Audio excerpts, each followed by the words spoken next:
मतलब कितनी विडंबना की बात है, पढ़े लिखे लोग गोबर खा रहे हैं, डॉक्टर्स गोबर खा रहे हैं इस देश में। कैसा टाइम आ गया है, कैसी गवर्नमेंट है और कैसा डेवलपमेंट हो रहा है, डॉक्टर्स गोबर खा रहे हैं बाकायदा वीडियो के ऊपर। प्रेज़ द लॉर्ड, आप सभी को जय मसीह की। एक वीडियो देखा था मैं, और ये वीडियो आपके साथ डिस्कस करना जरूरी था। वीडियो का टाइटल है झारखंड में क्रिश्चियन मिशनरी ईसाई मास्टर बच्चों को क्या सिखा रहे हैं।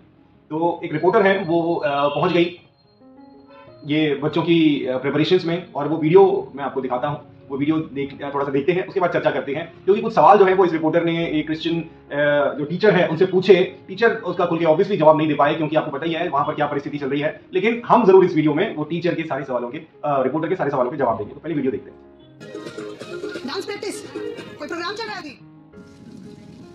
काम चल रहा है बच्चों का? एनुअल फंक्शन है तो उसके लिए प्रिपरेशन कर रहे हैं। क्या प्रिपरेशन अभी? एनुअल फंक्शन की प्रिपरेशन चल रही है। अभी तो जस्ट प्रिपरेशन चल रहा है हमारा। थोड़ा सा ये अपना हम प्रैक्टिस के लिए हम सुना रहे हैं कि कैसे बोलना है पोएम। अच्छा, तो फिर भी थोड़ा बहुत कौन सा पोएम सुना है, सिखा रहे हैं बच्चों को? नहीं, हमारा अपने से हम लोग ने तैयार किया पर हम लोग ने पोएम। तो ये टीचर जी ने पोएम लिखी है, वो पोएम अभी रिपोर्टर जिद कर रही है कि वो पोएम हमें सुनाई जाए। बताइए। नहीं, ये खुद लिखा है। खुद लिखा है तो आप मुंह से गा दीजिए फिर। नहीं, अभी ये टीचर जो रिपोर्टर है ना, वो रिपोर्टर कम और ऐसा लग रहा है पुलिस कमिश्नर ज्यादा बनी हुई है कि उस मतलब अब ये साइकोलॉजी देखो, उसको ऐसा फील हो रहा है साइकोलॉजिकली, ये फील करा रही टीचर को कि वो कुछ गलत काम कर रहे हैं, और वो रिपोर्टर जो है वो उस गलत काम को एक्सपोज करने के लिए आई हुई है। ये वाली साइकोलॉजी के साथ ये भी आप भी फील कर रहे होंगे, तो ये वाली साइकोलॉजी के साथ ऑलरेडी वो पहुंची हुई है वहां पे। गा नहीं सकते हैं अभी तक। इसमें ये झारखंड के बारे में हमने ये पर्वत झरने की खूबसूरत नजारा, पूर्वजों ने इसलिए यहाँ डाला डेरा, अब कर्तव्य बनता हमारा बदलने को झारखंड सारा। खनिज कोयला से भरा पड़ा, क्यों फिर मूल निवासी गरीब खड़ा, बाहरी लोग चाटते मलाई पेड़ा, इसलिए सबकी खटिया खड़ा। जागो उठो और सजग हो जाओ, अलसी निद्रा को दूर भगाओ, मायावी दुनिया में न खो जाओ, शिक्षा ग्रहण कर DCSP बनाओ। फिर करेंगे ऐसा खेला खेल, भ्रष्टाचारियों लुटेरों पर कसेंगे नकेल, सजा होगी ऐसा ना मिलेगी उसको बेल, जिंदगी गुजारनी होगी अंदर वो जेल। जब तक उसको न आएगी काम से बाज, तब तक हम उठाएंगे बुलंद आवाज, इसमें न हो किसी को ऐतराज, निर्माण करें सुंदर परिकल्पनात्मक समाज। इसके लिए लोगों को एकजुट करेंगे, स्वशासन व्यवस्था को मजबूत करेंगे, SPT CMT एक्ट सख्ती से लागू करेंगे, तभी बाहरियों पर काबू पाएंगे। अभी भी कुछ नहीं है बिगड़ा बात, आदिवासी मूल निवासी हो जाएं एक साथ, भ्रष्टाचारियों लुटेरों को देंगे ऐसा दंड, हाँ हम बनाएंगे सुंदर झारखंड। क्या बात है, ताली बजाओ मास्टर साहब के लिए जोरदार। अच्छा मास्टर साहब, आपका नाम क्या है? जी, मेरा नाम अगस्टिन टिस्कू है। अगस्टिन टिस्कू, ठीक है। तो आप क्रिश्चियन समाज से हैं या फिर आदिवासी? मैं क्रिश्चियन समाज से हूँ, आदिवासी समाज से हूँ, लेकिन कन्वर्टेड। आप कन्वर्टेड हैं, ठीक है। कब कन्वर्ट हुए? हमारा जो परिवार ही पहले से ही था, तो फिर मम्मी पापा कन्वर्ट हुए, उसके बाद आप तक वो, ठीक है। आपने इस पोएम में इन बच्चों को सिखा रहे हैं? अभी देखना, आप ये बात ध्यान से सुनना, किस तरीके से पॉइंट निकालते हैं और किस तरीके से लोगों को उलझाते हैं। किन बच्चों को? ये छोटे छोटे सारे बच्चों को या फिर चुनिंदा? प्रोग्राम है तो उसमें तो आपको ये करना पड़ेगा। छोटे छोटे सारे बच्चों को, मतलब छोटे छोटे सारे बच्चों को। अच्छा, ये छोटे छोटे बच्चों को तुम यहाँ पर आतंकवाद की ट्रेनिंग दे रहे हो, मेंटालिटी ये है, दिमाग में वो चल रहा है। अच्छा, छोटे छोटे बच्चों को, तो ये यहाँ पर आप देख रहे हो साइकोलॉजी इस तरीके की, ये लोग इस तरीके से काम करते हैं। और अभी एक सवाल पूछेगी और उस सवाल का जवाब भी मैं आपको दूंगा। हम लोग वहाँ पर दिखाएंगे तो फिर वो अपना पोएम को सुनाएगा वहाँ। सुनाएगा, बिल्कुल सही बात है। आपने यहाँ पे दो शब्दों का प्रयोग किया है, एक आपने बाहरी शब्द का प्रयोग किया, दूसरा आपने कहा कि मूल निवासी आदिवासियों को एक होना है। दो शब्दों का प्रयोग किया। ये बाहरी किसको कह रहे हैं? बाहरी किसे कह रहे हैं? मूल निवासी आदिवासियों को एक होना है, मूल निवासी। पोएम के जरिए, जैसे अभी तो ये जो मामला है बहुत ही राजनीतिक रूप से बहुत ज्यादा ये चर्चित है, जैसे 1932 वाला, तो ये इस पर ही बहुत सारे लोग कहने का है कि जो 1932 से पहले जिसका खतियान है, तो उन लोग को ये यहाँ जो है रहने की या जो भी मान्यता है, जो सरकारी जो लाभ उसको मिलना चाहिए। जी। अच्छा, तो मतलब बाहरी फिर कौन कौन हुआ जो अन्य प्रदेशों से हैं? जी हाँ, वही बाहरी वही सब है जो अभी नहीं, बाहरी कौन हुए जो अन्य प्रदेशों से हैं, ये इसके मायने नहीं है। ये टीचर जो है ना, ये थोड़ा सा घबरा रहे हैं, और जो कि लाजमी है, क्योंकि ये है रिपोर्टर, और ये रिपोर्टर बायस सोच के साथ, पक्षपात की सोच के साथ यहाँ पर आई हुई है, जो कि हम इसके बिहेवियर से और इसके बात करने के तरीके से, इसके एटीट्यूड से जो बात हम जान रहे हैं कि ये ऐसे बिहेव कर रही है जैसे इन बच्चों को यहाँ पर आतंकवाद की ट्रेनिंग दी जा रही है, ऐसा ये बिहेव कर रही है, और टीचर के ऊपर हावी होने की कोशिश कर रही है, साइकोलॉजिकली टीचर के ऊपर हावी होने की कोशिश कर रही है। और क्योंकि ये टीचर जानते हैं कि ये लोग जो हैं, ये लोग बातों को घुमा फिरा के फंसा सकते हैं, और जो कि हो भी रहा है हमारे देश में, खास तौर पर क्रिश्चियंस के ऊपर, तो ये लोगों की खास कृपा है आजकल। उनको फंसाना, जेल में डलवाना, उनको मारना पिटवाना, लोगों के ऐसे लोगों के पास बात पहुंचाना कि इनकी बात की अच्छा, उसने ऐसे बोला चलो पकड़ के मारो। तो ये वाली अप्रोच के साथ वहां पर आई हुई है। और आप इसका बॉडी लैंग्वेज देखोगे ना, बॉडी लैंग्वेज से ऐसे लग रहा है कि जैसे यहाँ पर कमिश्नर लगी हुई है, और ये टीचर को जो कि गलत काम कर रहा है, जबकि वो एनुअल फंक्शन के लिए बच्चों को तैयार कर रहा है, जो कि स्कूल में परफॉर्म होना है। ठीक है, अब इसने एक सवाल पूछा कि बाहरी कौन है, तो मैं आपको बताता हूँ बाहरी कौन है। एक बार थोड़ा सा वीडियो और आगे प्ले कर लेते हैं। बहुत सारा देखने को मिल रहा है, जैसे सरकार में भी इस प्रकार है। बाहरी जैसे सरकार में क्या बाहरी से बहुत सारे लोग जो बाहर से नौकरी के लिए आते हैं, यहाँ पर बैठ जाते हैं। सरकार जो गलत नीति का जो निर्माण किया गया है, किसके द्वारा किया गया? ये सरकार के द्वारा किया जाता है, हर एक सरकार के द्वारा किया जाता है। ये जो हेमंत सरकार है, इसके द्वारा भी किया गया है। तो बहुत छूट दी गई इसमें। तो पिछले बार का सरकार में था कि 1985 की स्थानीय नीति लागू हुई थी, तो उसमें तो कोई बात हो ही नहीं रहा है इसका। अच्छा, तो मुझे एक बात बताइए, जो आपने अभी इसमें लिखा है कि आदिवासी मूल निवासी, वो सब एक होना पड़ेगा, तो लेकिन मैं यहाँ पे भाई साहब मैं बहुत एक समस्या कह लीजिए या फिर मैं पहली बार इस चीज़ को देख रही हूँ, मैं बाहर से यहाँ पर आई हूँ, मैं भी आप मुझे भी कहें तो मैं भी बाहरी हूँ, ठीक है, लेकिन मैं तो पत्रकार हूँ, आपके प्रदेश में बसने नहीं आई। तो मैं यहाँ पर देखती हूँ कि क्रिश्चियनिटी जो है, जो मिशनरीज़ हैं, उन्होंने बहुत यहाँ पर अपना पैर पसार रखा है, आप गाँव में देखेंगे तो। और मैं जिनसे भी बात करती हूँ, एक जनरेशन पहले क्रिश्चियन बने होंगे या फिर वो अभी नए नए क्रिश्चियन बने होंगे, तो क्या लगता है इस पर भी कहीं नकेल कसनी चाहिए? क्योंकि हाँ, क्या क्या बोलेंगे आप? आपकी राय उस तरह से, मतलब वो अपना आपकी जो देखने की नजरिया है वो आप उस नजरों से देखें। क्रिश्चियन मिशनरी पे नकेल कसनी चाहिए। क्यों नकेल कसनी चाहिए भैया? जिन लोगों का कोई कन्वर्ट हुआ है तो हमारे देश का संविधान उनको कन्वर्ट होने की इजाजत दे रहा है। नकेल किस चीज पर कसनी चाहिए? संविधान के अनुसार कोई काम हो रहा है उसको रोकना चाहिए, उसके ऊपर नकेल कसनी चाहिए। अगर किसी को फोर्सफुली या जबरदस्ती या धोखे से कन्वर्ट किया जा रहा है तो उसके लिए कानून है, कानून अपने आप उसे निपटेगा। वो जाके कंप्लेंट करे कि यहाँ पर धोखे से कन्वर्जन हो रहा है और इसकी वजह से यहाँ पर गड़बड़ी फैल रही है, तो कानून अपने आप नकेल कसता है। तुम लोग यहाँ पर आकर उन लोगों को जो अपनी मर्जी से संवैधानिक अधिकार का इस्तेमाल करते हुए कन्वर्ट हुए हैं, उनको तुम लोग अपराध बोध करा रहे हो, जैसे ऐसे फील करा रहे हो उनको कि जैसे वो खुद भी गुनाह कर रहे हैं, उन्होंने खुद भी गुनाह किया और अगर कोई और कर रहा है तो वो भी गुनाह कर रहा है। ये वाली सोच है ना, ये आपराधिक सोच है, संविधान के विरुद्ध एक सोच है। संवैधानिक अधिकार का इस्तेमाल करते हुए कोई काम किया जा रहा है तो उस काम को तुम रोक नहीं सकते, उस काम में तुम बाधा नहीं डाल सकते, लेकिन ये लोग यही काम कर रहे हैं। तो फिर आपको लगेगा कि यहाँ पर भी जो मिशनरी जो है इस तरह से फैलाए हुए हैं। लेकिन थोड़ा सा और अधिक जो आप इस बारे में अगर गहनता जो अगर स्टडी करोगे, हमारी जैसे सोच है इसमें जो है जो आपका प्राइमरी जो सेक्शन होता है, प्राइमरी जो स्कूल होता है, लगभग जो मिशनरी ही संभाल करके रखे हुए हैं। आप जैसे सरकारी स्कूल को देखेंगे तो हाँ, सरकार जो व्यवस्था है वो नहीं आपको मिलेगी। इस देश में अगर एजुकेशन का लेवल या स्टैंडर्ड जो हाई है वो मिशनरी स्कूल की वजह से ही है। अगर इन जैसे लोगों की, ये जो गोबर भक्त टाइप के लोग हैं ना, अगर इन जैसे लोगों को संभालने के लिए दे दिया जाए ना देश के, भाई ठीक है तुम्हें जो करना है तो ये पता है मिशनरीज को हटाएंगे, ठीक है, और उसके बाद ये गोबर के ऊपर रिसर्च करना स्टार्ट करवाएंगे। हमारे देश को वापस वहीं लेकर जाएंगे जब यहाँ पर लुंगी पहनकर पढ़ाई होती थी। गोबर के ऊपर रिसर्च करेंगे, मूत्र के ऊपर रिसर्च करेंगे, बजाय इसके कि साइंस और टेक्नोलॉजी के ऊपर डेवलपमेंट हो। मतलब कितनी विडंबना की बात है, पढ़े लिखे लोग गोबर खा रहे हैं, डॉक्टर्स गोबर खा रहे हैं। इस देश में कैसा टाइम आ गया है, कैसी गवर्नमेंट है और कैसा डेवलपमेंट हो रहा है, डॉक्टर्स गोबर खा रहे हैं बाकायदा वीडियो के ऊपर। अब आप सोचिए कि अगर जिस दिशा में ये लोग, ये रिपोर्टर टाइप के लोग, जिस दिशा में ये लोग हमारे देश को बढ़ाना चाहते हैं, मिशनरीज को हटाकर के, मिशनरीज ये कर रहे हैं, इनके ऊपर नकेल कसनी चाहिए। भैया डेवलपमेंट के ऊपर नकेल कसोगे और गोबर की तरफ लेकर जाओगे। मिनिस्टर्स इस देश में बोल रहे हैं कि तुम मूत्र पियो और डॉक्टर्स गोबर खा रहे हैं। इस देश में ये डेवलपमेंट हो रहा है और ये वाली दिशा में जाने से अगर ये देश रुका हुआ है तो वो मिशनरीज की वजह से, क्रिश्चियंस की वजह से रुका हुआ है, क्योंकि क्रिश्चियंस इस देश में एजुकेशन का स्टैंडर्ड हाई कर रहे हैं। और ये जो बन रही है ना, जो ये मैडम, ये मैं गारंटी दे रहा हूँ ये भी पक्का क्रिश्चियन मिशनरी स्कूल में पढ़ी होगी। अगर ये थोड़ी बहुत भी इंग्लिश बोल रही है, थोड़ी बहुत भी अच्छा लेवल एजुकेशन है इनका, तो ये 100% गारंटी है क्रिश्चियन स्कूल में पढ़ी होगी।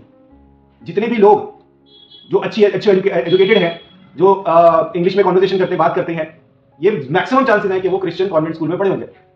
और फिर इस देश में अगर कोई पढ़ भी लेता है, चलो कॉन्वेंट स्कूल में, क्रिश्चियन स्कूल में नहीं पढ़ता, और कोई नॉर्मल स्कूल में पढ़ लेता है, तो उसकी इच्छा क्या रहती है आगे? उसका क्या टारगेट रहता है? उसका टारगेट ये रहता है कि कुछ ऐसा हो जाए कि मैं बाहरी देशों में, यूएस में, कनाडा में जाकर पढ़ाई करूं और उन देशों से डिग्री लेकर, क्रिश्चियन देशों से डिग्री लेकर मैं इस देश में आऊं, या तो क्रिश्चियन देशों में ही बस जाऊं, उन देशों से डिग्री लेकर आऊं, यहां पर आकर जब वहां से डिग्री लेके आएंगे तभी मान्यता होगी। इस देश में भी है, डिग्रीज हैं, बट फिर भी लोगों की, हम जानते हैं ज्यादातर लोगों की इच्छा रहती है कि हम दूसरे देशों में जाकर, यूरोपियन कंट्रीज में जाकर वहां से डिग्रीज लें। ये बात ये भी जानती है, लेकिन फिर भी ये इस देश में ये चीजें जो है वो इन चीजों के ऊपर क्या नकेल कसनी चाहिए। एजुकेशन के ऊपर नकेल कसोगे तुम, डेवलपमेंट के ऊपर नकेल कसोगे तुम। और अब मैं बताता हूं ये बाहरी किन को बोला जा रहा है। जो बाहरी बता रहे हैं ना, बाहरी कौन है, मूल निवासी कौन है और बाहरी कौन है? दरअसल मूल निवासी इस देश के असल रहवासी हैं, इस देश के असल रहवासी, जिनको बड़ी ही चालाकी से इन्होंने शेड्यूल कास्ट बना दिया, छोटी जाति बना दिया, वो ही इस देश के असल निवासी हैं। मैं आपको जो आगे बोलूंगा ना, मैं बहुत जिम्मेदारी से बोलूंगा, ऑन रिकॉर्ड बोल रहा हूं, वीडियो में बोल रहा हूं। मैं जानता हूं इसके भयानक नतीजे हो सकते हैं, बट फिर भी मैं बोल रहा हूं क्योंकि मुझे पता है कि मैं सही बोल रहा हूं। इस देश में कभी भी ब्राह्मणवाद था ही नहीं। इस देश में मूल निवासी थे। इस देश में जातिवाद कभी था नहीं, जातिवाद लाया गया। इस देश में राम, कृष्ण, शिव, दुर्गा ये कभी थे ही नहीं, ये इंपोर्ट किए गए, ये लाए गए। क्या आप जानते हो, ये जो कहानियां हैं ना, राम की कहानियां, कृष्ण की कहानियां, बाकी जितनी भी ये देवीय कथाएं हैं, इनके बारे में कोई सॉलिड, डायरेक्ट, कंक्रीट एविडेंस आज तक नहीं है। मैं ऑन रिकॉर्ड ये बात कह रहा हूं, कोई भी गवर्नमेंट ऑफिशियल, सरकारी संस्थान, यहां तक कि प्रधानमंत्री भी मेरी इस बात को गलत साबित कर दे और मुझे जेल में डाल दे, मैं ऑन रिकॉर्ड ये बात बोल रहा हूं। सॉलिड, कंक्रीट, डायरेक्ट एविडेंस नहीं है। एविडेंस के नाम पर सिर्फ किस्से, कहानियां, फेक एविडेंसेस क्रिएट किए जाते हैं ताकि लोगों की आस्था बनी रहे। मुझे आस्था से प्रॉब्लम नहीं है, आप जिसको मान रहे हो मानो, कोई दिक्कत नहीं है, बट मुझे झूठ से प्रॉब्लम है। इस देश में कभी राम नहीं हुए, ना राम इस देश में रहे, ना राम चले। वो एक कहानी है, एक दंत कथा है, और उस कहानी को सच साबित करने के लिए यहां पर झूठे प्रूफ, झूठे एविडेंसेस तैयार किए जाते हैं, जो कभी है ही नहीं, जो कभी थे ही नहीं। इस देश में कभी कृष्ण नहीं हुए, इस देश में कभी महाभारत नहीं हुई, ये सिर्फ एक कहानी है, एक माइथोलॉजिकल स्टोरी है जिसको कोई प्रूफ नहीं कर सकता। और यही सारी कहानियां इस देश में लाई गई बाहरी लोगों के द्वारा, जो इस देश में जातिवाद लेकर आए, जो इस देश में ब्राह्मणवाद लेकर आए, बाहरी लोगों के द्वारा लेकर आया गया और मूल निवासियों को जाति के नाम पर छोटी जाति बताकर उनको गुलाम बना दिया गया। ये ऑन रिकॉर्ड है ये बात, ये मैं अपनी तरफ से नहीं बोल रहा हूं, ये हिस्ट्री बुक्स में है, सब जगह पर है। और मूल निवासियों के बीच में ये वाली कहानी आप आराम से सुन लोगे, सोशल मीडिया पर आप थोड़ा सा रिसर्च मारोगे, आपको बातें पता चल जाएंगी। मेरा मुद्दा, मेन पॉइंट यहां पर क्या है, मुख्य पॉइंट ये है कि इस देश में ये जो कहानियां जो बताई गई, धार्मिक कथाएं है ना, ये हिस्ट्री नहीं है। पॉइंट ये है कि ये कहानियां हिस्ट्री नहीं है, ये कहानियां माइथोलॉजिकल स्टोरीज हैं जिनको आप प्रूव नहीं कर सकते। माइथोलॉजिकल स्टोरी और हिस्ट्री में फर्क क्या होता है? हिस्ट्री को एविडेंसेस के साथ, डॉक्यूमेंट्स के साथ प्रूव किया जा सकता है, लेकिन माइथोलॉजिकल स्टोरीज को एविडेंस और डॉक्यूमेंट्स के द्वारा प्रूफ नहीं किया जा सकता। और जो प्रूफ नहीं किया जा सकता वो सच नहीं है, वो इतिहास नहीं है, वो मिथिहास है, वो माइथोलॉजिकल स्टोरीज है। तो मूल निवासी इस देश में हमेशा से थे, हमेशा से बसे हुए थे। कुछ लोग बाहर से आए, उनको अक्सर आर्यंस कहा जाता है। इसके बारे में ये भी एक अलग मुद्दा है जिसके बारे में इंटरनेट पर रिसर्च मार सकते हैं, पता चल जाएगा। आर्यंस कहा जाता है, वो लोग इस देश में आए मूल निवासियों को देखकर उन्होंने, क्योंकि बेसिकली वो लोग इतना एजुकेटेड नहीं थे, स्टैंडर्ड ऑफ लिविंग इतना अच्छा नहीं था उस वक्त की, पुराने समय की बात है, और काले थे, डार्क कॉम्प्लेक्शन के लोग थे। ये लोग बाहर से आए, इन्होंने इन लोगों को, मूल निवासियों को गुलाम बनाने के लिए इनके ऊपर धार्मिक व्यवस्था थोपी और मूल निवासियों को उनकी ही जगह पर, उनकी ही देश में, उनकी ही जमीन पर गुलाम बना दिया। ये है स्टोरी भी है, फैक्ट भी है, सोशल मीडिया पर बहुत ज्यादा पॉपुलर है, थोड़ा सा रिसर्च मारोगे आपको मिल जाएगी। इसके ऊपर बहुत सारी वीडियोस भी बनी हुई है, बहुत सारे फेसबुक पेजेस भी हैं, वो गूगल में भी बहुत सारी जानकारी है। तो ये है सच्चाई। और उसके अलावा अगर आपको ये बात पुख्ता तौर पर, मैं आपको बताऊं, अगर ये जो मैं बोल रहा हूं, इस बात को हो सकता है बहुत सारे लोग इस बात को सुनकर ऑफेंड होंगे कि अच्छा हमारे भगवानों को, हमारे देवी देवताओं को ऐसे बोल रहे हैं। मैं आपको ये बताऊं, ये सब स्टोरीज, ये माइथोलॉजिकल स्टोरीज, ये देवी देवता, ये सब शिव, दुर्गा, गणेश, कार्तिकेय और जितने भी ये religion system, basically religion system जो इस देश में आया, ये सिर्फ हमारे देश में नहीं है। ये सारे देवी देवताओं की दुनिया भर में अलग अलग देशों में अलग अलग तरीके से पूजा की जाती है। नाम बदल जाते हैं, कपड़े बदल जाते हैं, कहानियों में थोड़ा फेरबदल हो जाता है, लेकिन ओवरऑल गॉड एंड गॉडेसेस यही रहते हैं। बदलते क्यों नहीं है? क्योंकि इनका सोर्स जो है वो कोई एक है, सोर्स नहीं बदल सकता, इसलिए उसके बाद जो कहानियां बनी वो भी नहीं बदल सकती। तो अब सवाल ये है कि सोर्स क्या है, ये इनकी शुरुआत कहां से हुई? इनकी शुरुआत हुई एंशिएंट इजिप्ट से, प्राचीन मिस्र से। ये जितने भी कहानियां, किस्से हमारे देश में हो रहे हैं ना, ये सारे किस्से कहानियां और ये इनके गॉड्स एंड गॉडेसेस जितने हैं, ये सब इनकी शुरुआत, इनका उद्गम, इनका सोर्स है एंशिएंट इजिप्ट। इजिप्ट की माइथोलॉजी आप स्टडी करोगे ना, इजिप्ट की माइथोलॉजी आपको स्टडी करके पता चलेगा कि ये जो सारी कहानियां वहीं से निकली हैं। प्रॉब्लम पता है क्या? जब लोग, पढ़े लिखे लोग जब रिसर्च करते हैं ना, तो वो हिंदुइज्म को अपना बेस मानकर, हिंदू धर्म में जो माइथोलॉजिकल स्टोरीज है उनको बेस मानकर दुनिया के वर्ल्ड रिलीजन को स्टडी करते हैं। तो पहले से उनका परसेप्शन ये रहता है कि हिंदुइज्म ग्रेटेस्ट है, बाकी सब इनकी कॉपी है, बट है इसका बिल्कुल अपोजिट। आप पढ़े लिखे लोगों से बात में कह रहा हूं, अगर मेरी बात को आपको क्रॉस चेक करना है तो आप एंशिएंट इजिप्ट को अपना सोर्स मानकर आप दुनिया वर्ल्ड रिलीजन को स्टडी करो, आपको आपके सवालों का जवाब मिल जाएगा, क्योंकि मैंने ऐसा ही किया। दुनिया भर में जितने भी देशों में ये देवी देवता वगैरह पूजे जाते हैं, ये सब की शुरुआत एंशिएंट इजिप्ट से हुई है। उनके सैकड़ों नहीं हजारों देवी देवता, उनकी हजारों कहानियां और असल कहानियां, रियल स्टोरी जो है वहां पर आपको मिलेगी। हमारे देश में स्टोरीज इतनी जो कहानियां है, ये देवी कथाएं जो है, इनमें आपको बड़ी गड़बड़ियां मिलेंगी।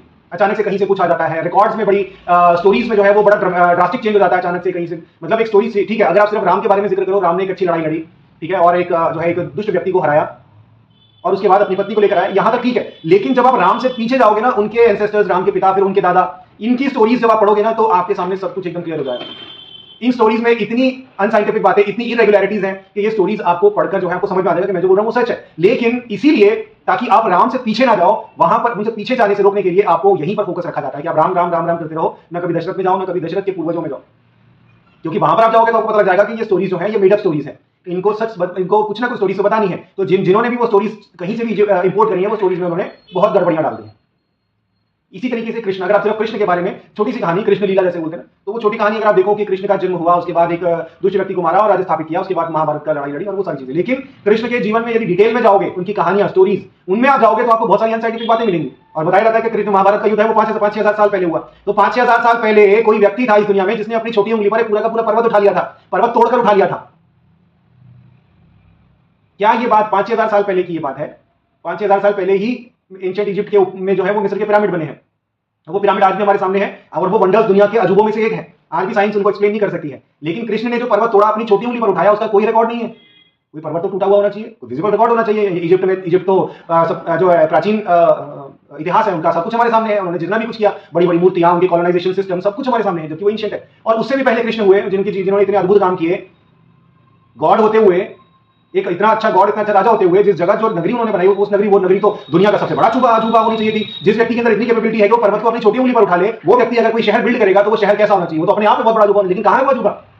कहाँ है वो अद्भुत बातें? कहाँ है वो हजारों लाखों करोड़ों लोग, वो रथ, वो चैरियट, वो घोड़े, हाथी, वो लोग, वो कॉलोनाइजेशन सिस्टम? कृष्ण तो गॉड वो थे ना, अवतार थे, उन्होंने कितने बड़े महान काम किए। उनके द्वारा तो बुद्धि से भरपूर होने चाहिए, उनके द्वारा बनाई गई कॉलोनीज, उनके द्वारा बनाया गया लोगों का लिविंग स्टैंडर्ड, वो तो पूरी दुनिया के लिए एक रिसर्च का मुद्दा होना चाहिए। लेकिन कहाँ है वो रिसर्च का मुद्दा? कहाँ है कृष्ण के द्वारा बनाई गई कॉलोनीज और लोगों का लिविंग स्टैंडर्ड? कहाँ है उनके द्वारा बनाई गई मशीनें, वो जो हवाई, वो उसमें पुष्पक विमान, वो कहाँ है? क्यों नहीं है उनके एविडेंसेस? क्यों नहीं है इनके द्वारा बनाए गए बुद्धि की बातें, इनके द्वारा दिया गए टेक्नोलॉजी, डिस्कवरीज, गॉड होते हुए ये गॉड्स के द्वारा क्यों नहीं पूरी दुनिया को सौगात के तौर पर ऐसी ऐसी अचंभे की चीजें दी गई जिनसे पूरी दुनिया हैरान हो कि हाँ वाकई में कृष्ण गॉड थे, देखो उन्होंने कितनी बुद्धि की बातें, कितनी अचंभे की चीजें बनाई है। लेकिन कहाँ है?